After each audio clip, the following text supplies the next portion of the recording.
My name's Eli. I'm 34, and I guess you could say I've always been the responsible sibling. Not the favorite, not the rebel, not the golden child, just the one who showed up on time, paid my bills, and remembered everyone's birthday. I work in finance, live alone, and don't really make a fuss about much. My family? Well, they're loud, close-knit in that performative way, and very good at pretending everything's just peachy while sweeping real problems under the rug. I've always been sort of adjacent, involved, but not embraced. The kind of guy you invite to weddings but never asked to be in the photos. Growing up, my brother Mason was the star. Charismatic, reckless, and always getting himself into some kind of trouble, but somehow he always landed on his feet. He had this smug charm that my parents ate up like candy. Even when he dropped out of college, blew through 2 jobs, and ended up moving back home at 28, they still defended him like he was the second coming of Einstein. I, on the other hand, paid my own way through school, held down the same job for over a decade, and helped cover part of their mortgage when Dad's hours got cut. But none of that ever seemed to matter, at least, not enough to earn me a seat at the metaphorical head of the table. Still, I never really let it get to me. Or at least, that's what I told myself. I kept my head down, sent the checks, replied to the texts, showed up for holidays, and smiled through the small jabs that always came dressed as jokes. Eli, you're so serious. Loosen up, man. It's just a party. Oh, we figured you'd be busy. You're always working. I took it in stride. I guess part of me hoped that if I just kept showing up, one day I'd be seen as part of the family, not just the one funding it from the background. That illusion shattered last fall. It started with a dinner. Mason had just gotten engaged to a woman named Brooke who my mom had already dubbed an absolute angel, and my parents decided to throw a big celebratory dinner at this swanky rooftop restaurant downtown. Not the kind of place they could usually afford, which, in hindsight, should have tipped me off. I got a call from my mom a few weeks before. Eli, sweetheart, she said in that syrupy tone she uses when she wants something, we'd love it if you could make it to Mason and Brooke's engagement dinner. It's going to be such a special night. Of course, I said without hesitation. Just send me the details. And if it's not too much trouble, she added, lowering her voice, we were hoping you might help with the reservation. Just to hold it, we'll pay you back, obviously. I should have known right then that we'll pay you back meant I'd never see that money again. But like always, I agreed. I called the restaurant, booked a private space for 20 people, and gave them my card for the deposit. I didn't mind. Not really. It was Mason's night. And maybe, just maybe, this time I'd feel like I was truly a part of it. The night of the dinner, I showed up right on time, 7 o'clock sharp. I had on a dark navy suit, freshly pressed shirt, new cufflinks I'd been saving. I brought a nice bottle of champagne for the couple and even printed out a custom card with their initials. When I got to the rooftop, the hostess gave me a small nod and gestured toward the private section. I took a breath and walked in. The space was beautiful, string lights overhead, floral centerpieces on each table, a soft jazz band playing in the corner. And there they all were. My parents, Mason, Brooke, her family, a few of their friends. Everyone already had drinks in hand, laughing, talking, clinking glasses. I smiled and walked over, expecting at least a nod of recognition. Instead, Mason turned to me with that familiar smug grin. Oh hey, he said, barely glancing at the champagne in my hand. Glad you made it. Then he pointed toward a fold-out chair set off to the side, next to a trash bin, no less. Sorry, this table's for family only, he said, with mock sympathy. But there's a spot for you right over there. I actually blinked. I thought he was joking. I looked at our mom, who just gave me that tight-lipped smile she uses when she doesn't want to get involved. Dad chuckled awkwardly and raised his glass. Brooke didn't even look up. And then, as if on cue, a few people laughed. I stood there for a second too long. I wanted to say something, anything, but my throat closed up.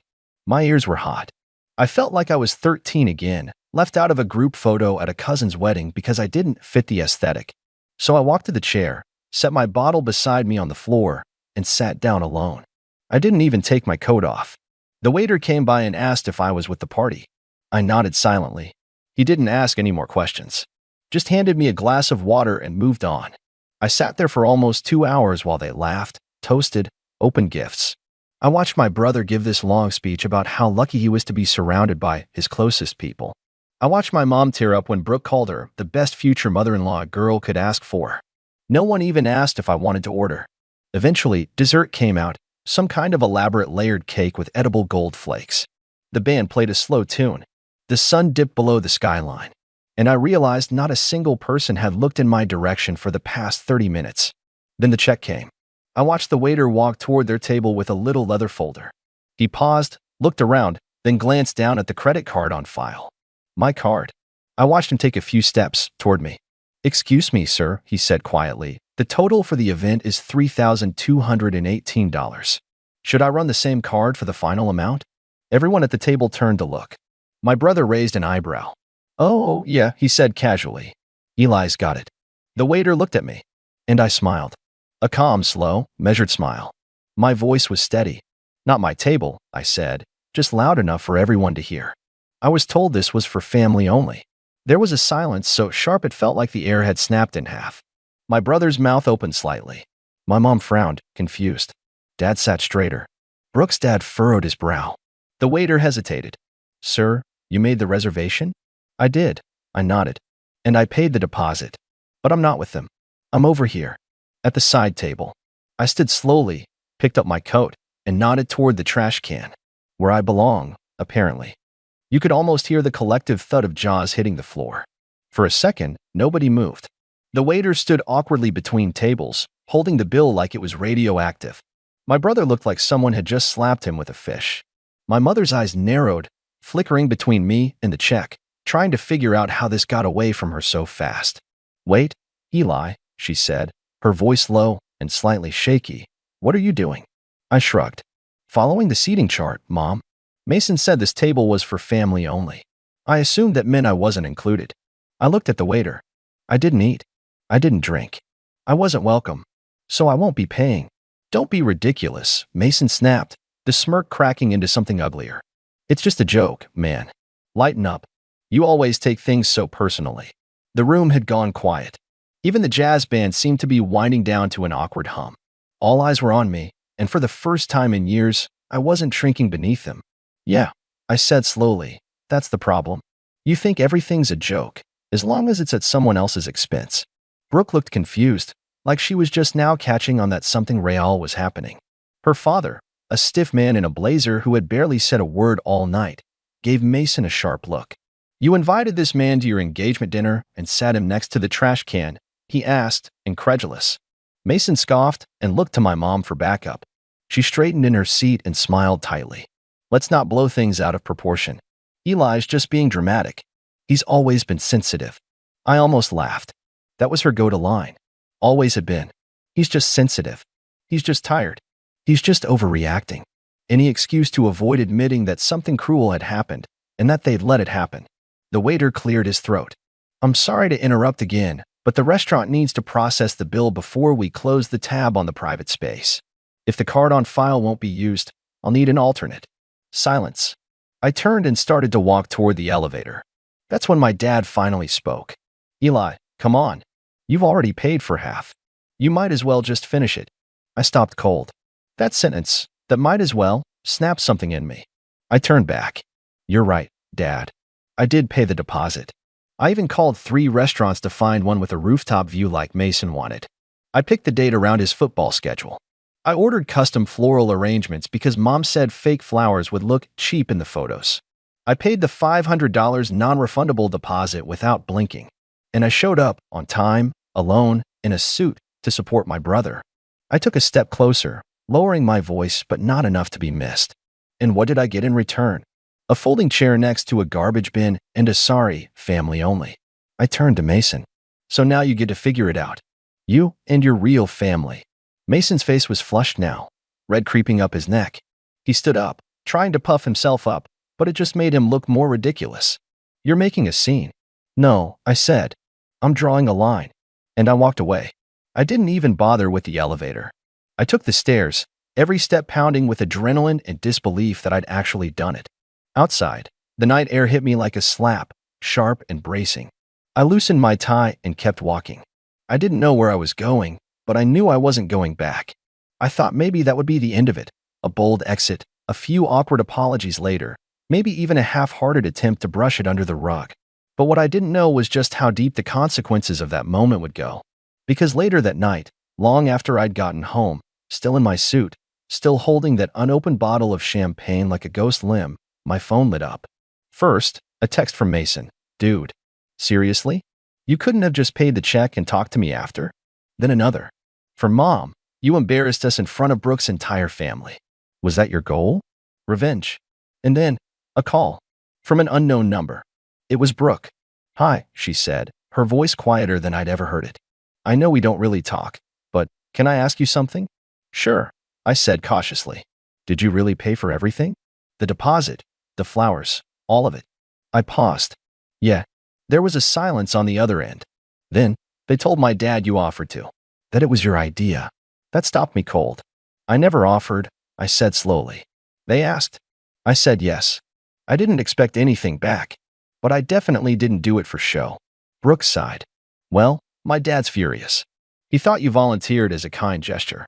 But now he's saying he wouldn't have agreed to the restaurant if he'd known it was being paid for by someone they basically shoved in the corner. I didn't say anything.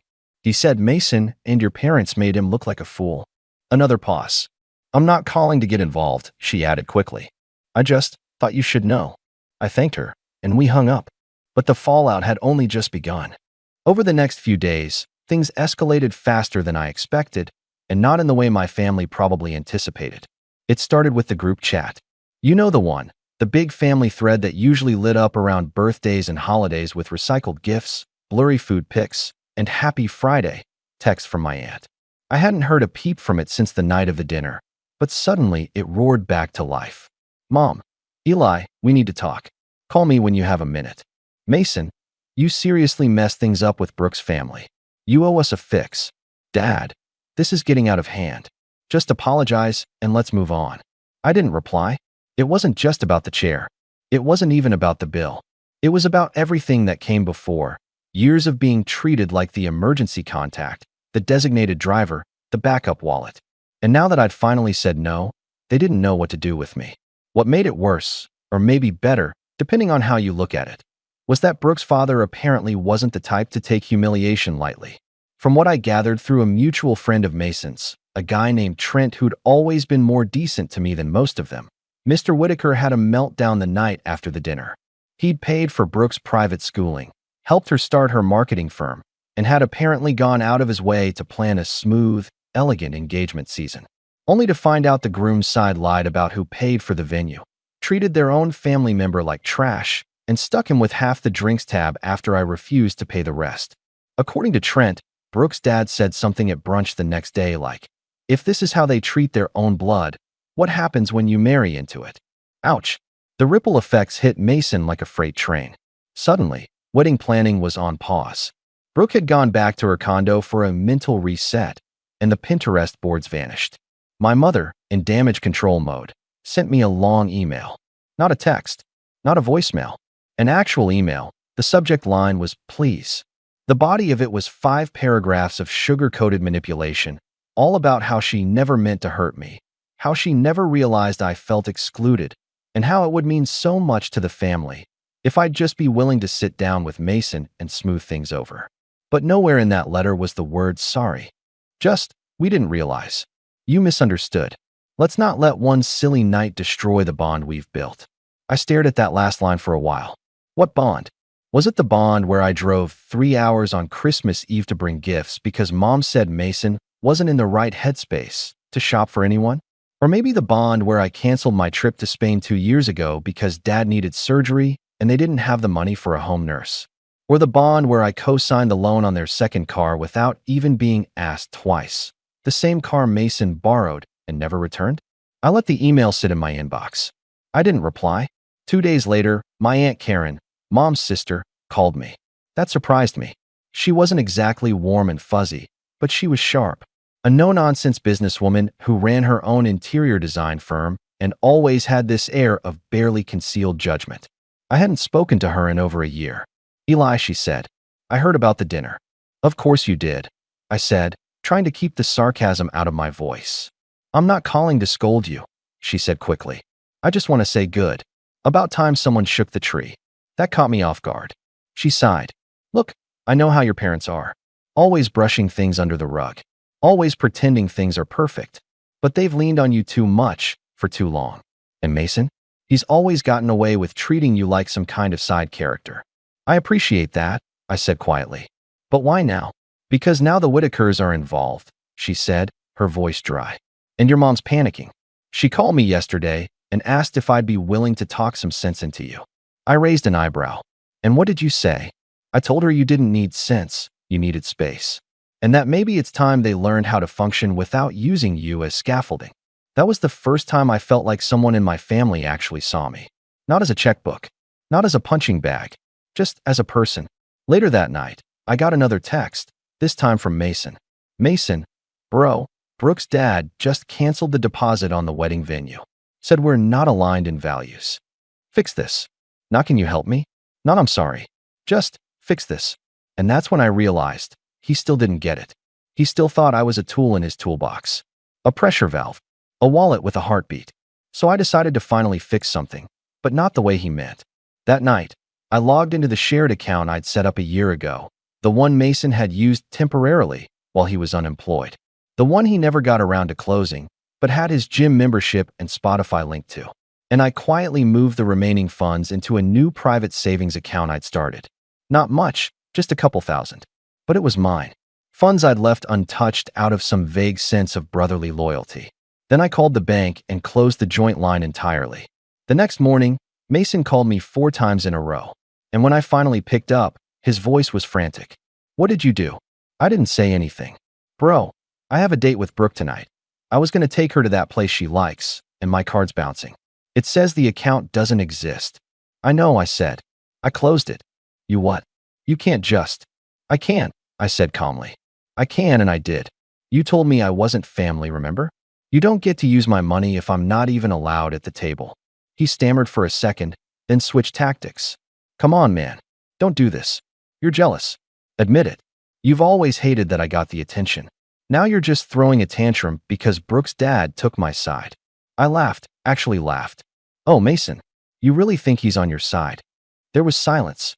Then I said, don't worry, man. You'll figure something out. You always do.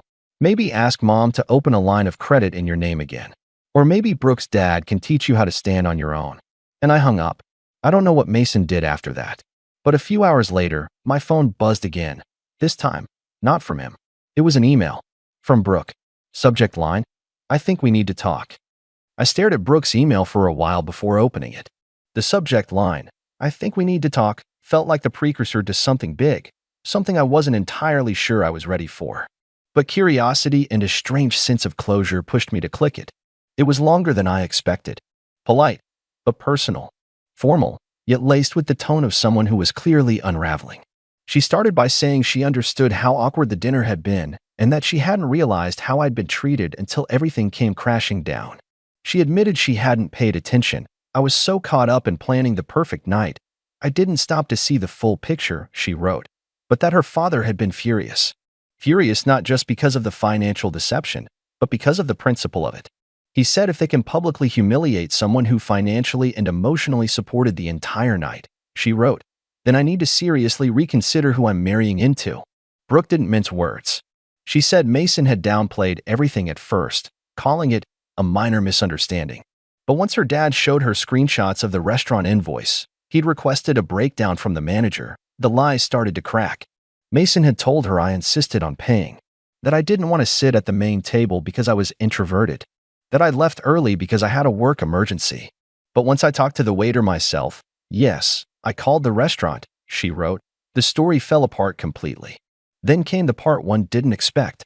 I ended the engagement last night. I blinked. She explained that it wasn't just the dinner, that the whole situation had pulled back the curtain on behaviors she'd previously excused. The casual entitlement, the way Mason talked about me behind my back, the way her concerns were constantly minimized. He kept saying you were overreacting, she said, but honestly, you're the only one who reacted with any dignity. She ended the email with a short note. I'm not writing this to pit myself against Mason or to drag you into drama. I just wanted you to know.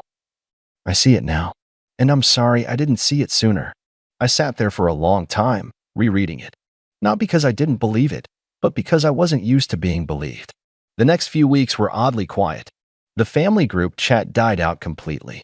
Mason tried calling twice more, but after I didn't answer, he stopped. I learned through the grapevine that he'd moved back in with our parents. Brooke returned the ring. Her dad sent out an official cancellation notice to the wedding venue and vendors. A few of Mason's old friends dropped off the map entirely. Apparently, some of them had been riding his coattails to Brooke's connections. I thought that would be it, that it would all just settle into silence. But then one Sunday morning, I got a knock on my door. It was my mom. She stood on my front porch in a long cardigan, holding a Tupperware container of lasagna like it was a peace offering.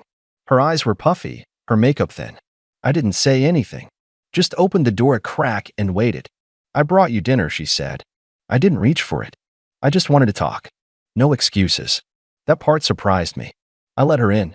She sat at my kitchen table like she used to when I was a kid, same nervous fingers, same forced smile. But this time, no passive aggressiveness.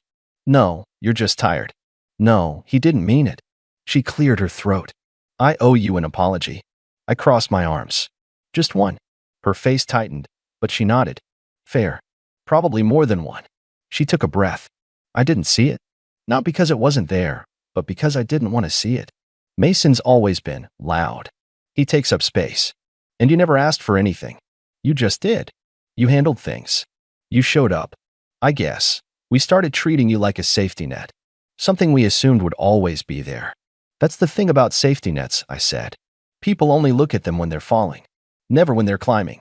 Her lip trembled. She looked down at her hands. "Your father and I were wrong. We let Mason get away with too much. We let him treat you like less." I stayed quiet.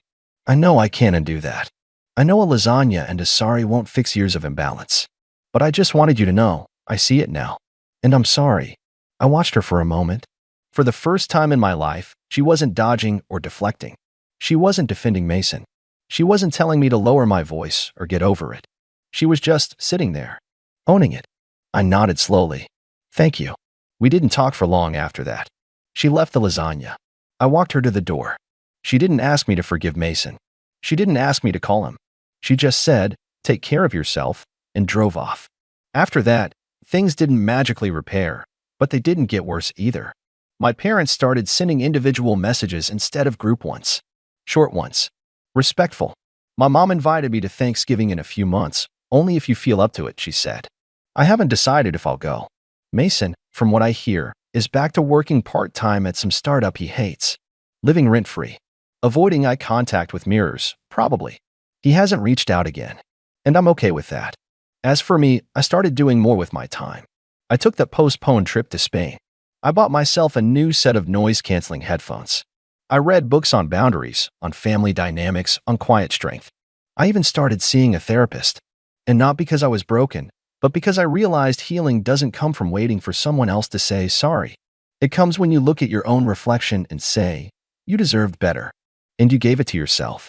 So no, I didn't pay the bill that night. But I finally cashed in years of silent debt. And for the first time in my life, I'm not sitting next to the trash can. I'm at my own table. And that table is enough.